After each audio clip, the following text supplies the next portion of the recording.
luka itu sudah lama. Bagaimana kalau luka itu sudah terjadi, sudah ada? Buat Bunda yang mau mengobati, pertama dari lisan dulu, ya.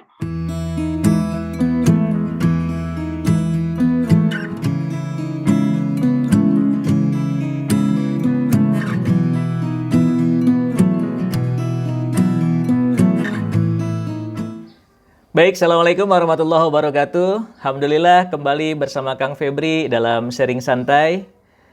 Beberapa waktu yang lalu kita pernah membahas bagaimana kita mengobati hutang pengasuhan orang tua kita di masa yang lalu. Tapi bagaimana kalau yang memiliki hutang itu adalah kita sendiri? Tanpa kita sadar, mungkin dalam pengasuhan kita pernah menyakiti anak kita pernah menanamkan luka atau menorehkan luka di anak kita. Nah, dalam sharing santai kali ini, inilah yang akan kita bahas. Bagaimana tips dan trik mengobati luka anak-anak kita. Silakan disimak. Baik, bismillahirrahmanirrahim. Assalamualaikum warahmatullahi wabarakatuh. Bunda, apa kabar? Waalaikumsalam. Waalaikumsalam warahmatullahi wabarakatuh. Senang kalau diundang sama Kang Febri nih, mesti ceria bawaannya. Alhamdulillah, saya yang senang Bunda. Makasih atas waktunya, Iya. atas kesediaannya. Masih banyak sebenarnya yang pengen di-sharingkan dengan Bunda. Tapi mungkin nanti kita bikin Ya, per episode ya Bun ya. siap. Kita Siap. bahas tema per tema.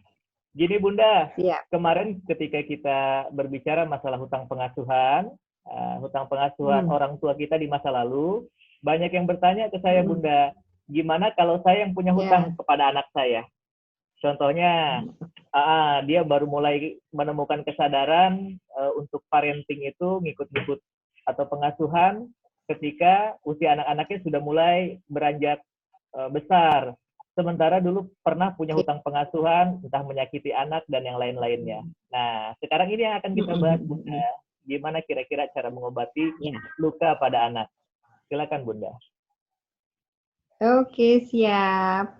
Ketemu lagi nih buat bunda-bunda hebat yang pengen memperbaiki pola asuhnya lebih baik dari yang kemarin-kemarin, dari yang lalu. Nah, apalagi dari pengasuhan yang lalu ternyata banyak yang keliru dan menimbulkan luka buat anak. Gimana ini memperbaikinya, begitu ya, Kang ya. Nah, ternyata luka yang terjadi pada anak itu ada macam-macam. Ada yang lukanya kecil, sehingga dengan berjalannya waktu luka itu akan sembuh dengan sendirinya. Tetapi ada luka yang benar-benar dalam, ya, sehingga ketika tanpa disadari, ini orang tua tuh biasanya tidak menyadari dan tidak ingin menyakiti hati anak-anaknya. Itu luka itu seperti dikasih air jeruk. Wah, tambah perih Jadi dong. si anak ini tambah sakit. Setiap kali ibunya bertanya, seperti menghakimi gitu ya, kamu nilainya jelek ya? Belum bertanya langsung, kamu nilainya jelek ya? Pertanyaannya bukan yang menyamankan, yang bikin enak. Misalnya, gimana hari ini, nilaimu berapa? Loh itu lebih enak daripada kamu nilainya jelek ya? Itu kalau dia punya luka di masa lalu itu seperti dikasih jeruk. Okay? Malah menambah luka ya Bun ya? Betul. Jadi belum baru pulang sekolah tadi ulangan nilaimu jelek ya, itu nggak enak banget dengernya, ya. Malah meyakinkan si anak ya Bun ya, malah meyakinkan si anak bahwasanya iya tuh kayaknya ibu nggak sayang sama aku. Betul, betul. Dan ibu sudah menuduh aku nilainya jelek. Kalau itu terus-menerus dan sering dilakukan, si anak bisa merasa dikasih label bahwa dirinya memang pantas untuk mendapatkan nilai jelek. Nah, andaikan itu sebagai contoh luka si anak, bagaimana memperbaikinya? Dan biasanya si orang tua ini nggak instan ya, nggak sekali dan baru sekarang memperlakukan seperti itu. Ya, jadi luka itu sudah lama. Bagaimana kalau luka itu sudah terjadi, sudah ada? Buat bunda yang mau mengobati, pertama dari lisan dulu. Ya, lisan itu dirubah. yang memang ingin menyembuhkan luka, ya gunakanlah lesan yang positif. Gitu. Pertama, menyembuhkan luka itu dimulai dari verbal, dari kata-kata, gunakan yang positif, gunakan yang membangun, yang menunjukkan pada anak bahwa ini loh ibumu berubah, ini loh orang tuamu berubah. Kalau kemarin bilang, kamu nilainya jelek ya. Nah, sekarang dimulai dengan gimana hari ini? Bisa ngerjain? Kata-katanya bisa ngerjain, itu positif. Yakin dulu orang tuanya bahwa apapun berapapun nilainya penting bisa ngerjain gitu kan. Nah, itu sudah membuat anak nggak dikatain jelek ya. Kalau terus-menerus positif seperti itu, si anak bilang, oh ya, mungkin ini memang waktunya aku berubah. Oh ya, orang tuaku sudah mulai percaya bahwa aku bisa bagus, bahwa aku bisa baik. Jadi yang pertama adalah kata-kata positif dulu. Dan itu bisa mengganti mindset atau paradigma anak nggak, Bun? Yang sudah punya image sebelumnya orang tuanya menuduh, orang tuanya menghakimi. Nah, diganti ini verbal kita orang tua, itu bisa mengubah image anak, Bun? Pelan-pelan. Ya, bisa. Nah, ini kita sedang mau masuk ya. Mau masuk bagaimana yang sudah luka itu, dan luka ini biasanya ada di bawah sadar. Ada di alam pikiran bawah sadar anak. Merupakan database dalam dirinya, ya. Nah, ini yang kemudian perlu diimprint data baru. Imprint data baru itu oleh orang tuanya dilakukan satu dengan verbal, dengan catatan terus-menerus, Kang. Jangan pengen cepat berubah, jangan pengen cepat sembuh baru seminggu melakukan. Nggak bisa. Ya, secara teori itu 3 kali 30 hari. Ya, perlu pembiasaan. Ya, tapi kalau memang intens dalam satu hari bisa beberapa kali, ada waktu-waktu tertentu saat emosional itu juga dilakukan, itu akan mempercepat merubah mindset ini. Ya, jadi secara verbal dulu, secara verbal mengatakan yang positifnya. Itu saat dalam kesadaran penuh. Ya, dalam kondisi yang betul-betul semuanya dalam kondisi keseharian diucapkan dalam bentuk verbal. Nah, ada waktu tertentu nih, Kang. Waktu tertentu untuk melakukan forgiveness terapi. Dilakukan oleh orang tuanya pada anaknya. Gitu. Kapan waktunya? Kapan itu? Nah. Saat yang pertama itu ketika gelombang otak ada di alfa sampai ke theta ya, Kang ya. Nah, kapan itu? Satu, ketika menjelang tidur. Ini waktu paling gampang. Kenapa? Setiap hari anak-anak kita tidur. Jadi pasti melalui masa itu. Kalau secara emosional mungkin tidak emosional yang dalam ya. Padahal pada saat emosional yang dalam itu juga saat yang tepat untuk merubah mindset. Tetapi kita pakai yang natural. Yang Allah kasih yaitu ketika sedang mau tidur. Gelombang otak ada di alfa. Ketika anak sudah berebah, sudah mau tidur, hantarkan dengan kata-kata yang tadi siang juga sudah disampaikan. Kakak hebat. Terus setelah semakin lelap, katakan, kakak, maafkan bunda. Maafkan bunda. Maafkan bunda. Maafkan bunda. Betul-betul tunjukkan bahwa bunda tuh minta maaf atas apa yang pernah terjadi dan melukai kamu. Gitu. Tidak bisa mengatakan, kakak pintar, kakak bisa, tapi yang mengatakan adalah ibunya yang notabene pernah melakukan menyakiti si anak. Jadi si anak punya catatan buruk tentang ibunya. Tidak percaya dengan apa yang dikatakan ibunya kalau positif. Kenapa? Selama ini yang dikatakan adalah negatif gitu.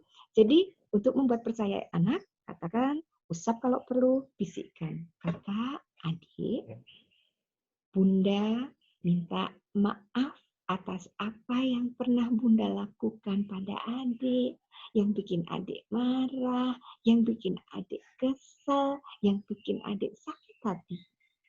Bunda minta maaf.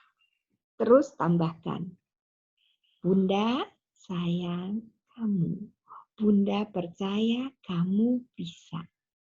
Itu ulangi terus-menerus saat menjelang tidur. Nah, pas mau bangun tidur juga diulang lagi. Sambil Kakak, ngebangunin. ya kakak, maafin Bunda ya. Bunda sayang sama kakak. Maafin Bunda ya. Maafin Bunda ya. Bunda sayang sama kakak. Dan ketika melakukan itu, pikiran bawah sadar ini, karena sedang dalam kondisi alfa dan theta, gelombang otaknya, maka critical area itu terbuka dan informasi itu akan diterima dengan mudah. Insya Allah diterima dengan mudah, yang itu akan menggantikan rasa sakit hati dia di masa lalu. Karena selama ini biasanya ibunya tuh jauhan, selalu merasa benar, nggak pernah minta maaf. Ya, seperti saya dulu juga waktu belajar jadi orang tua kan nggak tahu kalau saya salah, apa yang saya lakukan itu tidak disenangi anak-anak ya. Waktu berjalan dan itu membuat pembelajaran untuk diri sendiri. Gitu, dan belajarnya terus menerus, nggak bisa berhenti. Setelah Pun itu, mau nanya nih Pun. Ya. Mau nanya. Halo. Itu kan Ya. mau nanya. Nah, itu kan pengakuan ketika anak sudah mulai masuk gelombang alfa. Ini ada case Bun, mungkin saya sendiri ya. Bisa nggak kalau case-nya seperti ini? Misalnya habis sholat, kita kan kumpul nih, sholat bareng-bareng. Kita kumpul, setelah habis sholat, saya bilang tuh, mohon didengarkan. Tahu nggak satu hal nih, Abi itu sayang sama kalian semua, ya kan? Apapun yang Abi lakukan, itu dalam rangka karena Abi sayang sama adik, sama kakak, sama abang. Tapi mohon maaf ya, kalau ternyata rasa sayang Abi ternyata menimbulkan sakit hati. Abi mohon maaf ya atas kelakuan yang mungkin membuat hati kalian tidak nyaman. Tapi percayalah, Abi sayang. Itu di kondisi habis selesai sholat tuh. Sejauh apa efektivitasnya? Tapi kan ini pengakuan. Kita pernah salah, saya mengakui pernah salah, tapi dalam kondisi tadi itu. Kalau kondisinya itu si anak menganalisa, mempertimbangkan baik buruk, positif negatif, itu gelombang otaknya ada di beta. Ya, kemungkinan mentalnya lebih gede dibandingkan diterimanya. Ya, tetapi berbeda ketika habis sholat. Kecuali habis sholat, kondisinya nyaman, emosional, masih terasa bahwa kita itu di dalam naungan Ar-Rahman Ar-Rahim ya, gitu ya. Aura spiritual masih khusyuk lah, masih aura spiritualnya betul masih berasa, itu artinya ada emosional yang terbangun di situ. Dalam kondisi emosional, critical area juga terbuka. Itu akan diterima oleh pikiran bawah sadar. Jadi kondisikan gelombang otaknya tetap di alfa minimal untuk kemudian bisa masuk diterima. Kenapa? Kalau dianalisa mental, Mas. Nah, betul. Ya. Dan bukan cuma sekedar itu tapi ya Bun ya. Menerus. Betul. Bukan cuma sekedar afirmasi, tapi yang harus kadang kan orang tua udah melakukan afirmasi tapi kelakuan nggak berubah gitu. Padahal yang anak terima adalah maksudnya sikapnya orang tua gitu. Jadi selain afirmasi ternyata sikap juga penting ya Bun ya. Ya, nah itu tadi. Sikap perubahan. Sebelum ke anak-anak ke orang tua dulu. Dirinya sendiri diperbaiki dengan self hipnosis. Ya, menghipnosis diri sendiri. Jadi minta maaf pada anak-anak ya, itu untuk mengobati luka. Dan untuk membantu dirinya sendiri, juga sering katakan pada diri sendiri bahwa saya orang tua yang baik dan disayangi. Saya orang tua yang mudah minta maaf dan disayangi. Itu juga dilakukan karena perlu kebesaran hati juga nih dari seorang orang tua. Kayak Kang Febri ketika menyampaikan pernyataan itu kan hatinya berhati besar lah ya, menyampaikan sesuatu yang seperti itu kan perlu hati yang besar. Karena ada sebagian orang tua yang mau melakukan itu, apa yang dipikirkan? Ntar anak saya gede kepala kalau saya minta maaf. Ntar saya nggak dihormati lagi karena saya ngomong seperti itu. Taruh Nah, wibawanya kurang gitu. betul, makanya jadi orang tua juga sebelumnya perlu juga itu ke diri sendiri, meyakinkan, mensugesti bahwa akan menjadi lebih baik dan bisa. Gitu Karena ya, memang gini Kang Bun, Febri. case yang sering saya dapat yang agak berat untuk minta maaf kepada anak itu ayah. Ini pengalaman saya, nggak tahu kalau pengalaman Bunda itu para Ya, ayah sama gitu. saja. Sama Karena saja. takut itu yang tadi itu, dia kan kepala keluarga, takut nggak dihormati. Padahal luka yang dia torehkan udah cukup dalam. Kalau ibu mungkin bisa merasakan ya, karena keseharian dengan anak, oh iya saya salah gitu. Untuk mengakui juga kan karena bermain dengan perasaan. Nah kalau ayah ini masih hitung-hitungan logika kadang. Gitu. Iya, iya. Ya, memang seperti itu. Sehingga yang dilakukan oleh ayah kan jarang gitu loh, jarang. Tidak seintens ibu, ya, tidak seintens ibu. Maka carilah waktu yang tepat. Satu mungkin ketika fokus, ya. Ketika fokus saat ini saat work from home ini banyak anak-anak yang melakukan kegiatan di rumah. Ketika anak sibuk dengan sesuatu yang dia fokus, itu adalah saat yang tepat juga untuk restructuring mindset sebetulnya. Kenapa? Critical area-nya terbuka. Jadi ketika anak mungkin sedang mengerjakan sesuatu, ngomong saja, maafin ayah ya nak ya, ayah tuh sering banget melakukan kesalahan sama kakak, sama adik, dan tidak perlu diminta jawaban, biarin si anak. Karena yang kita butuhkan adalah imprint data, sedang mengganti mindset. Jadi Gak kita usah baper tidak kalau perlu nggak ada feedback ya. Ya, Gak usah baper kalau nggak ada feedback. iya, apalagi orang tua yang visual.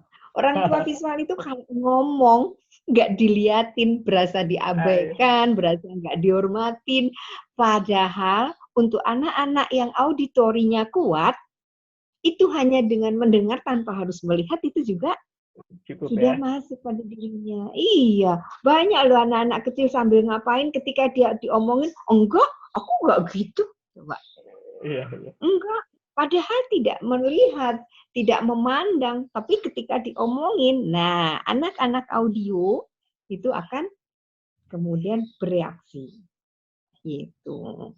Jadi ketika work from home ini, gunakan ketika anak sedang fokus, itu masukkan data yang baru. Maafin ayah ya, maafin bunda ya.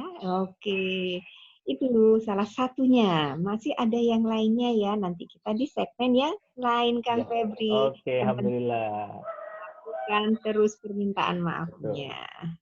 Bagi yang sekarang melihat, mudah-mudahan ini jadi PR. Maksudnya jadi PR itu satu dulu nih kita kerjakan PR-nya melalui verbal. Nanti kan ada terapi-terapi berikutnya ya Bunda ya, akan kita sharingkan secara berkala. Mudah-mudahan kita bisa terus continue. Tapi mudah-mudahan dengan verbal ini kita imprint data kepada anak-anak kita. Dan mudah-mudahan dengan sendirinya restrukturasi mindset, betul ya bahasanya Bunda tadi. Itu bisa menjadi ke arah yang lebih positif. Oke, ada lagi Bun terakhir yang mau ditambahkan? Jadi, kalau Bunda mau mengobati luka anak, tunjukkan niat yang sepenuh hati dengan mengulang lagi permohonan maafnya. Dan itu dikatakan secara verbal nomor 1, kemudian selanjutnya adalah dengan perilaku. Kalau udah minta maaf, nggak bakalan melotot-melotot. Gitu.